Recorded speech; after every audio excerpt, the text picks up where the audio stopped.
शिवोऽहम् शिवोऽहम् शिवोऽहम् शिवोऽहम्।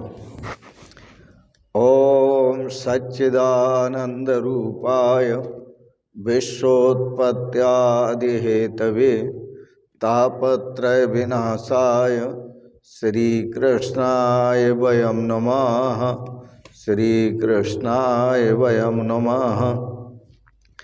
ॐ अज्ञानतिमिरान्धस्य ज्ञानाञ्जनशलाकया चक्षुरुन्मीलितं येन तस्मै श्रीगुरवे नमः। तस्मै श्रीगुरवे नमः।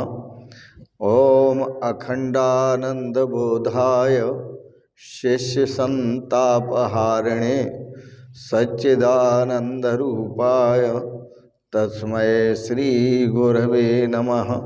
तस्मै श्रीगुरवे नमः। पूर्व प्रसंग में आप श्रवण कर रहे थे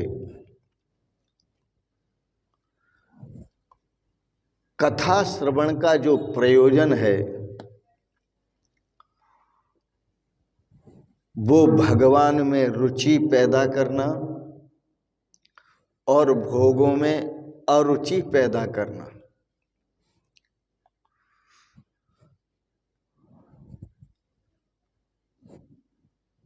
भगवान के श्री चरणों में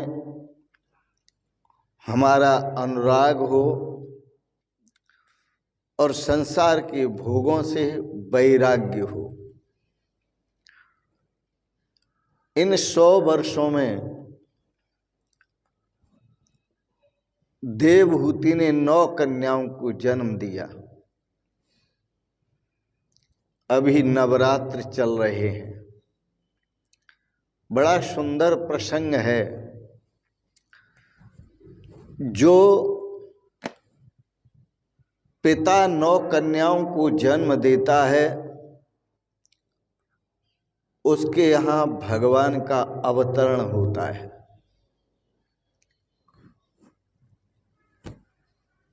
जो पिता 9 कन्याओं का लालन पालन करता है उस पिता के यहाँ कपिल भगवान अवतार लेते हैं, अर्थात उस पिता को ब्रह्म ज्ञान की प्राप्ति होती है। यह 9 कन्याएं हैं क्या? नवदा भक्ति ही 9 कन्याएं हैं। जिनकी नवदा भक्ति पूर्ण होती है फिर उनके अंदर ज्ञान का जन्म होता है। नवदा भक्ति के बिना ज्ञान का जन्म नहीं होता। यदि इसका सामान्य अर्थ किया जाए तो सामान्य अर्थ में ये कह सकते हैं कि जिसकी 9 कन्याएं जिसके यहाँ जन्म ले लें उस गृहस्थी की शादी करते करते अकल ठिकाने आ जाती है।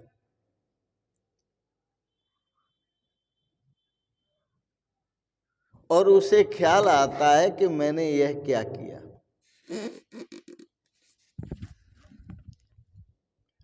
नवदा भक्ति के न होने तक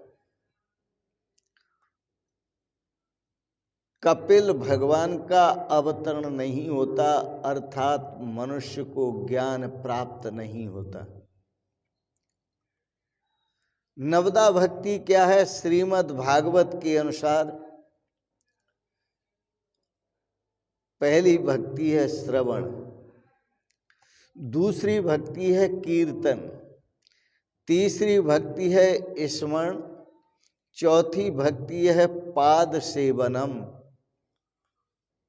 5वीं भक्ति है अर्चनम, 6ठी भक्ति है वंदनम और 7वीं भक्ति है दास्य, 8वीं भक्ति है सख्य सखा भाव से। भगवान की सेवा दास भाव से करना 7वीं भक्ति, और 8वीं भक्ति सखा भाव से सेवा करना 8वीं भक्ति, और 9वीं भक्ति है आत्मनिवेदनम, समर्पण, समर्पित हो जाना भगवान के, अपने आप को भगवान के पूरी तरह समर्पित कर देना। यह 9 अंग हैं नवदा भक्ति के। नवदा भक्ति के सिद्ध होने पर कपिल भगवान पधारते हैं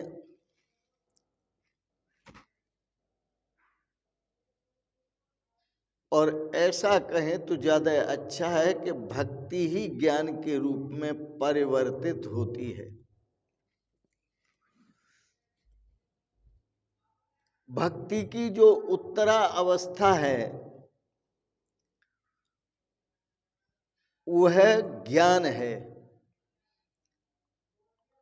और ज्ञान की जो प्रारंभ अवस्था है वह भक्ति है।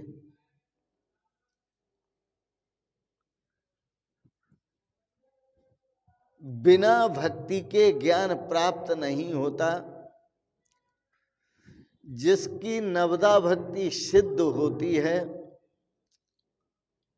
उसे ज्ञान प्राप्त होता है, जिसकी नवदा भक्ति सिद्ध नहीं होती उसे ज्ञान नहीं मिलता। याद रखना, सदा भक्ति द्वारा ही ज्ञान मिलता है, और शास्त्रों में ऐसा ही कहा है, भक्तिर ज्ञानाय कल्पते, भक्ति से ही ज्ञान प्राप्त होता है। तात्विक दृष्टि से देखा जाए तो भक्ति में और ज्ञान में कोई अंतर नहीं है। ज्ञान का जो प्रारंभ है वह भक्ति है, और भक्ति का जो परिणाम है वह ज्ञान है। बस भाव का अंतर है। भक्ति में हम भगवान की सेवा पूजा करते हैं दासो हम भाव से,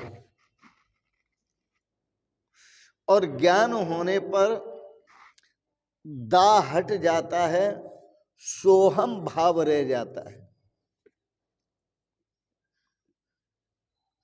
फिर केवल सोहम भाव रह जाता है। तो दासोहम भाव से भक्ति प्रारंभ होती है, और सोहम भाव में भक्ति पूर्ण होती है। जब 9 कन्याओं का जन्म हो गया तो कर्दम ऋषि को ख्याल आया कि मैं अब संन्यास लेने के लिए तैयार हो जाऊं। एक दिन कर्दम ऋषि ने सोचा कि मैंने विलासी जीवन बहुत बिता लिया, अब विलासी जीवन का अंत करना चाहिए और मुझे संन्यास लेना चाहिए। हमें बहुत शिक्षा मिलती है ऋषियों के जीवन से।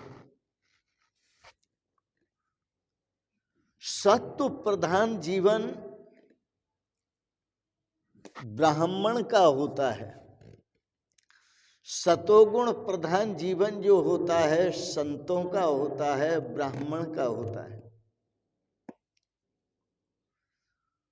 जो वैश्य होते हैं उनका विलासी जीवन होता है।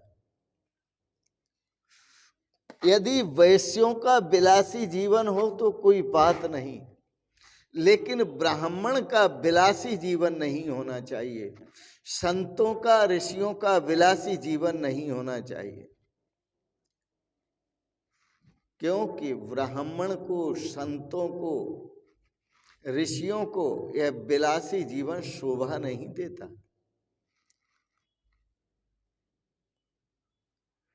करदम जी को, महर्षि करदम को ख्याल आया, अब मैं संकल्प करता हूं कि एकांत में बैठ करके प्रभु का ध्यान करूंगा।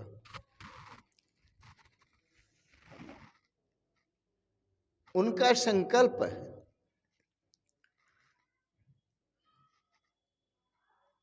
देवहूति ने कहा, नाथ मैं भी विलासी जीवन का त्याग करना चाहती हूं। आप जैसे बैठकर प्रभु का एकांत में ध्यान करेंगे, मैं भी एकांत में बैठकर ही ध्यान करूंगी।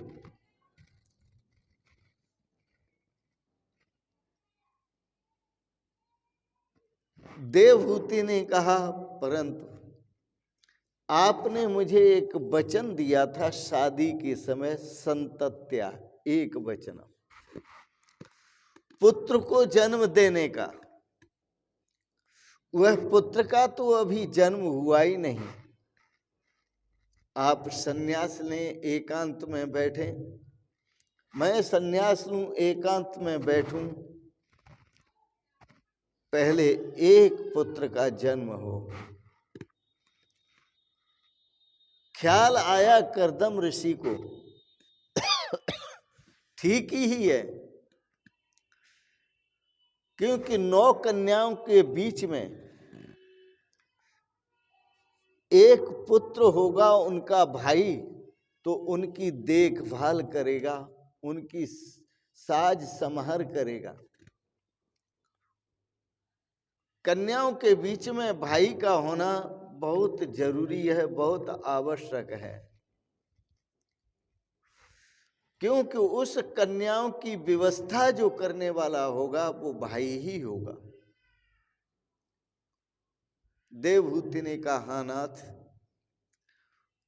एक पुत्र को जन्म देने के बाद सन्यास लीजिए, मैं भी सन्यास लूंगी।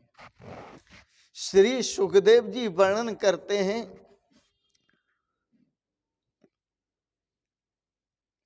करदम और देवहूति ने विकार का त्याग किया, विलासता का त्याग किया। मन में जो विकार है विलासता का, उसका त्याग किया और परमात्मा की आराधना की। जब दोनों ने बैठकर के एकांत में परमात्मा की आराधना की, तो उनके गर्भ में, देवहूति के गर्भ में भगवान का शुभ आगमन हुआ। पति पत्नी मिलकर के जब भगवान की आराधना करते हैं, एकांत में बैठकर प्रभु का चिंतन करते हैं, तो उनके यहाँ भगवान पधारते। करो सेवा। बालक रूप में भगवान का पदार्पण होता है।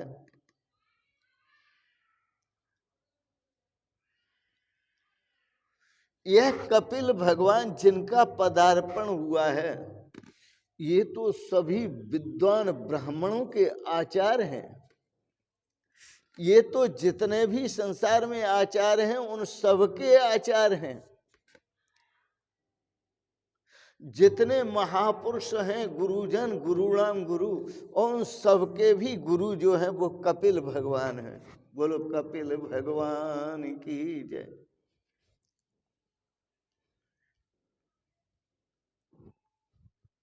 कपिल देव भगवान करदम ऋषि के आश्रम में आए।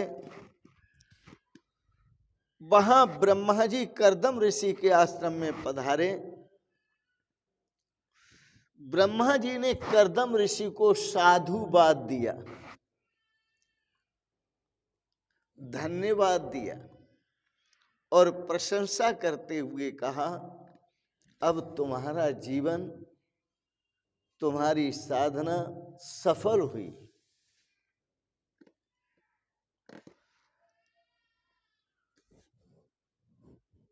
तुम्हारा गृहस्थ आश्रम सफल हुआ।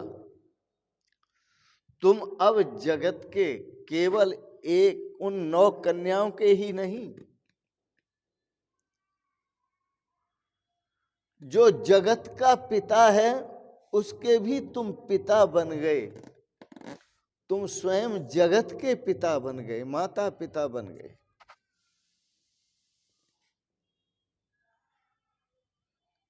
कपिल भगवान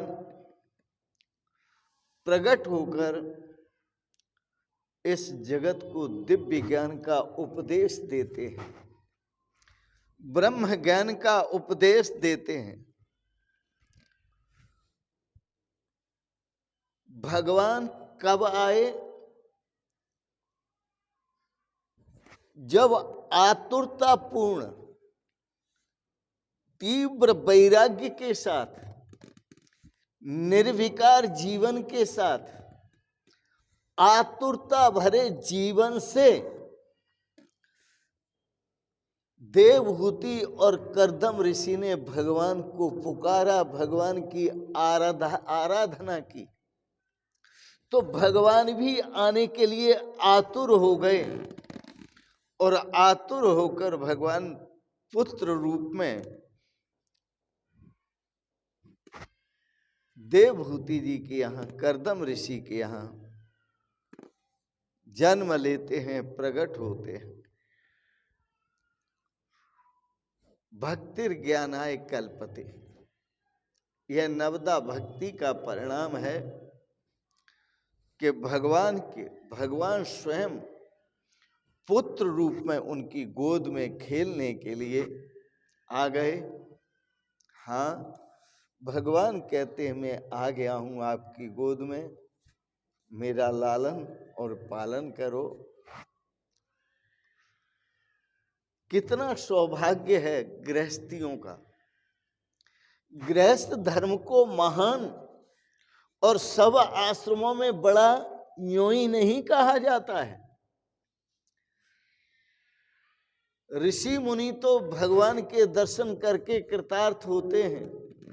बड़े बड़े ऋषि मुनि, उनके सामने भगवान प्रकट होते हैं तो वो ऋषि मुनि भगवान के दर्शन करके कृतार्थ होते हैं, भगवान को प्राप्त करके कृतार्थ होते हैं। महाराज, गृहस्थ आश्रम में तो बड़ी शक्ति है कि ऐसे जो सबका लालन पालन करने वाले भगवान हैं, सबका पोषण करने वाले भगवान हैं, यह गृहस्थ आश्रम का सही ढंग से पालन किया जाए तो उन भगवान को भी यह गृहस्थ आश्रमधारी बालक बना देते, बालक बना देते। और भगवान बालक के रूप में प्रकट हुए, देवकी बालक रूप में प्रकट हुए, देवहूति और कर्दम ऋषि की गोद में खेल रहे हैं।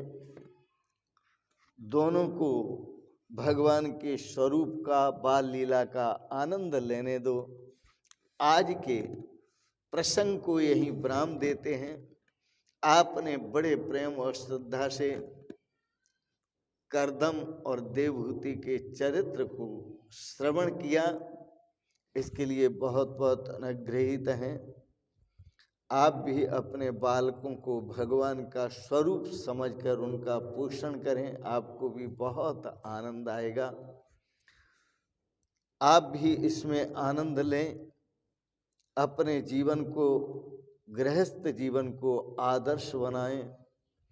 ऋषियों के द्वारा किया गया मार्गदर्शन उस संस्कृति में जिए जो भारतीय संस्कृति है, जो वैदिक संस्कृति है, शास्त्रीय संस्कृति है।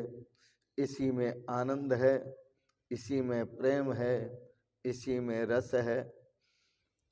आपने बड़े प्रेम और श्रद्धा से कथा प्रसंग को श्रवण किया,